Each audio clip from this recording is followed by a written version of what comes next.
हमारी चैनल पर आपका स्वागत है। आज हम राजा ययाति देवयानी और शर्मिष्ठा की कथा के बारे में जानेंगे। बहुत प्राचीन काल की बात है। उस समय पृथ्वी पर देवताओं और असुरों के बीच निरंतर संघर्ष होते रहते थे। असुरों के राजा वृषपर्वा एक अत्यंत शक्तिशाली शासक थे। उनका राज्य अत्यंत समृद्ध था और असुरों के गुरु महान तपस्वी शुक्राचार्य जी उनके मुख्य मंत्री और मार्गदर्शक थे। वृषपर्वा की एक सुंदर और गर्वीली पुत्री थी शर्मिष्ठा।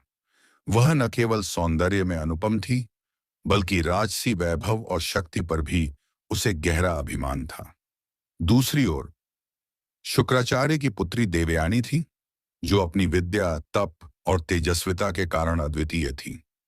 यद्यपि दोनों का सामाजिक स्तर अलग था, परंतु उनमें गहरी मित्रता थी। शर्मिष्ठा और देवयानी बचपन से ही एक दूसरे के साथ समय बिताती थीं, परंतु यह मित्रता एक दिन गर्व, अपमान और बदले की आग में बदलने वाली थी। वन विहार और पहला विवाद। एक दिन वृषपर्वा की पुत्री शर्मिष्ठा ने अपनी सैकड़ों सहेलियों के साथ वन विहार की योजना बनाई। वह प्रकृति की गोद में जाकर मनोरंजन करना चाहती थी। जाते समय उसने अपनी प्रिय मित्र देवयानी को भी साथ चलने का आमंत्रण दिया। सुबह का समय था। सूर्य की सुनहरी किरणें जंगल में बिखरी हुई थीं। पक्षियों का मधुर कलरव वातावरण को मनमोहक बना रहा था। जब वे सब उस उपवन में पहुंची, तो वहां का दृश्य स्वर्ग के समान था। सरोवर में खिले कमल, लहराती बेलें और चारों ओर सुगंधित फूलों की महक। राजकुमारियां अपनी सहेलियों संग हंसी ठिठोली करती हुई सरोवर में उतर गईं और जल क्रीड़ा करने लगीं।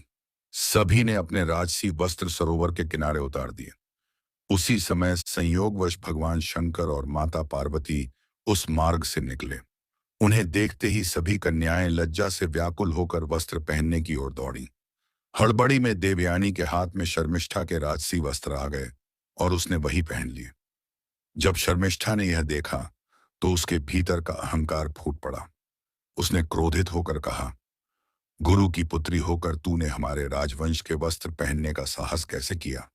यह तेरी मर्यादा नहीं है। देवयानी ने शांत किंतु गर्वित स्वर में उत्तर दिया, शर्मिष्ठे, तू यह मत भूल कि मेरे पिता शुक्राचार्य तेरे पिता के गुरु हैं। उनका तप इतना महान है कि देवता और दानव दोनों उनकी वंदना करते हैं। तेरे पिता वृषपर्वा उनके शिष्य हैं। इसीलिए कुल के अनुसार तू मेरी अधीन है, न कि मैं तेरी। यह सुनकर शर्मिष्ठा का अहंकार और क्रोध चरम पर पहुंच गया। उसने अपने साथ आई राजकुमारियों को आदेश दिया, इस घमंडी गुरु पुत्री को पकड़ो और इसे कुएं में फेंक दो। इसे सबक सिखाना ही होगा। आदेश मिलते ही राजकुमारियों ने देवयानी को जबरन पकड़ लिया और गहरे कुएं में फेंक दिया। देवयानी भयभीत होकर चिल्लाई, पर कोई उसकी सहायता को नहीं आया।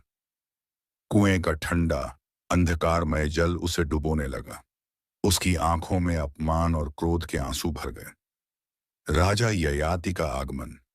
उधर चक्रवर्ती सम्राट महाराज ययाति, जो राजा नहुष के 6 पुत्रों में से एक थे, उसी जंगल में शिकार के लिए आए थे। शिकार के दौरान उन्हें प्यास लगी। वे अपने सेवकों के साथ एक कुएं के पास पहुंचे। तभी उनके सेवकों ने कुएं में किसी को तैरते हुए देखा। ययाति ने तुरंत अपना वस्त्र और हाथ बढ़ाकर उसे बाहर निकाला। जब युवती बाहर आई, तो उन्होंने देखा कि वह और कोई नहीं, बल्कि एक निर्वस्त्र और भयभीत देवयानी थी। ययाति ने आश्चर्य और संकोच से कहा, देवी, घबराइए नहीं। मैंने यह केवल आपकी रक्षा हेतु किया है। आपके सम्मान को ठेस पहुंचाने का मेरा कोई विचार नहीं। देवयानी ने श्वास संभालते हुए कहा, राजन, आज तक किसी पुरुष ने मेरा हाथ नहीं पकड़ा। मैं असुर गुरु शुक्राचार्य की पुत्री हूं। मेरी पहचान जानकर आप चौंक जाएंगे। ययाति के मन में भय उत्पन्न हुआ, इतने महान ब्रह्मर्षि की पुत्री का स्पर्श करके कहीं मुझे श्राप न मिले। उन्होंने विनम्र स्वर में कहा, देवी, कृपया विश्वास करें। मैंने केवल आपको बचाने के उद्देश्य से यह साहस किया है। देवयानी बोली, मुझे पहले ही यह श्राप प्राप्त है कि कोई ब्राह्मण मुझे पत्नी के रूप में नहीं अपनाएगा। मेरे भाग्य में केवल एक क्षत्रिय राजकुमार ही पति के रूप में लिखा है। अतः मैं आपको पति रूप में वर्ण करती हूं। ययाति असमंजस में पड़ गए। ययाति को यह शास्त्र प्रतिकूल संबंध स्वीकार नहीं था, लेकिन जब उन्होंने देखा कि स्वयं देवयानी यह कह रही है और उन्हें ऐसा श्राप मिला है, तो उनके मन ने देवयानी को स्वीकार कर लिया। साथ ही देव सुंदरी देवयानी का सौंदर्य देखकर भी उनका हृदय पिघल गया। वे बोले, यदि आपके पिता इस संबंध को स्वीकार करेंगे, तभी मैं यह विवाह करूंगा। देवयानी की शर्त और शर्मिष्ठा का दासी बनना। देवयानी रोती हुई अपने पिता शुक्राचार्य के पास पहुंची और पूरी घटना सुनाई। कैसे शर्मिष्ठा ने उसे कुएं में फेंकवा दिया। शुक्राचार्य का क्रोध भड़क उठा। उन्होंने वृषपर्वा का राज्य छोड़ने का निश्चय कर लिया। जब वृषपर्वा को यह ज्ञात हुआ, तो वह भयभीत होकर उनके चरणों में गिर पड़ा और क्षमा मांगने लगा। शुक्राचार्य बोले, मैं अपनी पुत्री का अपमान सहन नहीं कर सकता। यदि तुम चाहते हो कि मैं यहां रहूं, तो मेरी पुत्री की इच्छा पूरी करनी होगी। देवयानी ने कहा, मेरी शर्त यह है कि जिसे मैं पति रूप में वर्ण करूंगी, उसकी दासी बनकर शर्मिष्ठा जीवन भर मेरी सेवा करेगी। राज्य को बचाने के लिए वृषपर्वा ने शर्मिष्ठा को यह शर्त मानने के लिए बाध्य किया। शर्मिष्ठा का गर्व चूर चूर हो गया। इसके बाद शुक्राचार्य ने भव्य समारोह में देवयानी का विवाह राजा ययाति से कर दिया। विवाह के समय देवयानी ने ययाति को चेतावनी दी, ध्यान रखना, यह दासी कभी तुम्हारे निकट न आए। गुप्त संबंध और देवयानी का क्रोध। समय बीतता गया।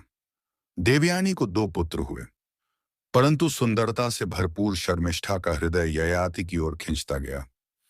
एक दिन उसने अपनी चतुराई और सौंदर्य से ययाति को अपने वश में कर लिया। गुप्त रूप से उनके 3 पुत्र हुए। कुछ वर्षों बाद देवयानी वन में टहल रही थीं। उन्होंने देखा कि 3 राजकुमार राजचिन्हों के साथ खेल रहे हैं।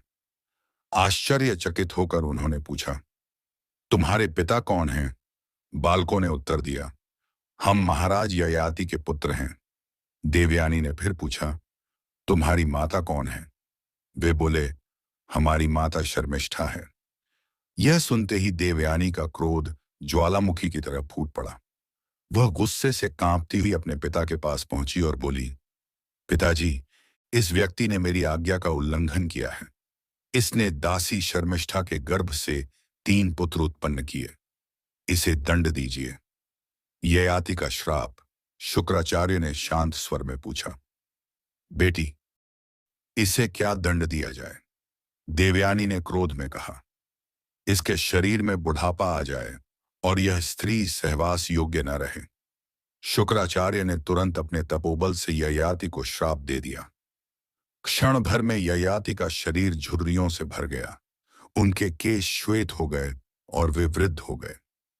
ययाति ने व्यथित होकर कहा, देवी, तुमने यह नहीं सोचा कि इस दंड से तुम्हारा भी जीवन नष्ट हो गया। अब तुम्हारा पति सदा के लिए वृद्ध हो गया है। फिर उन्होंने विनम्रता से प्रार्थना की, हे देवयानी, मैंने जीवन भर भोग किए, परंतु कभी तृप्ति नहीं मिली। बिना तृप्ति के वैराग्य नहीं आता। कृपा करके मेरा बुढ़ापा दूर करें। पुरु का त्याग। शुक्राचार्य बोले, यदि तुम्हारे पुत्रों में से कोई अपनी जवानी तुम्हें दे दे, तो तुम फिर से युवा हो सकते हो। ययाति ने अपने 4 बड़े पुत्रों से विनती की, परंतु सभी ने मना कर दिया। अंत में सबसे छोटे पुत्र पुरु ने अपने पिता की सेवा में अपनी जवानी दान कर दी। ययाति अत्यंत प्रसन्न हुए। उन्होंने पुरु से कहा, तुम्हारा यह त्याग अमूल्य है। मैं वचन देता हूं कि तुम्हें ही इस साम्राज्य का उत्तराधिकारी बनाऊंगा। भोग और वैराग्य की अनुभूति। ययाति ने फिर से युवा होकर 1000 वर्षों तक भोग विलास किया। राजमहल में नृत्य, संगीत और सुंदरियों का साम्राज्य स्थापित हो गया। परंतु अंततः उन्होंने अनुभव किया, वासना का कोई अंत नहीं है। भोगों से तृप्ति नहीं होती, केवल प्यास बढ़ती है। मैं अपने ही पुत्र की जवानी का उपभोग कर रहा हूं। यह कितना अधम कार्य है। एक दिन उन्होंने सिंहासन त्यागने का निश्चय किया। उन्होंने पुरु को युवावस्था लौटाई, स्वयं वृद्धावस्था स्वीकार की और सिंहासन पुरु को सौंप दिया। अंतिम तपस्या और मुक्ति। वन में जाकर ययाति ने घोर तपस्या की। उन्होंने कठोर व्रतों का पालन किया, इंद्रियों को वश में किया और परमात्मा के चिंतन में लीन हो गए।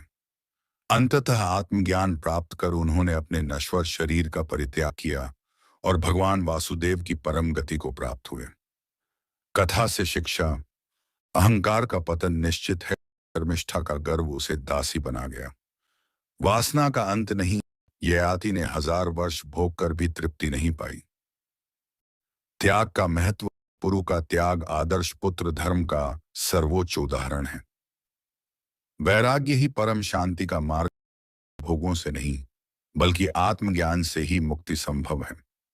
यह कथा हमें सिखाती है कि अहंकार, वासना और लालसा मनुष्य को पतन की ओर ले जाती है, जबकि त्याग, संयम और आत्मचिंतन से ही जीवन का वास्तविक उत्थान होता है।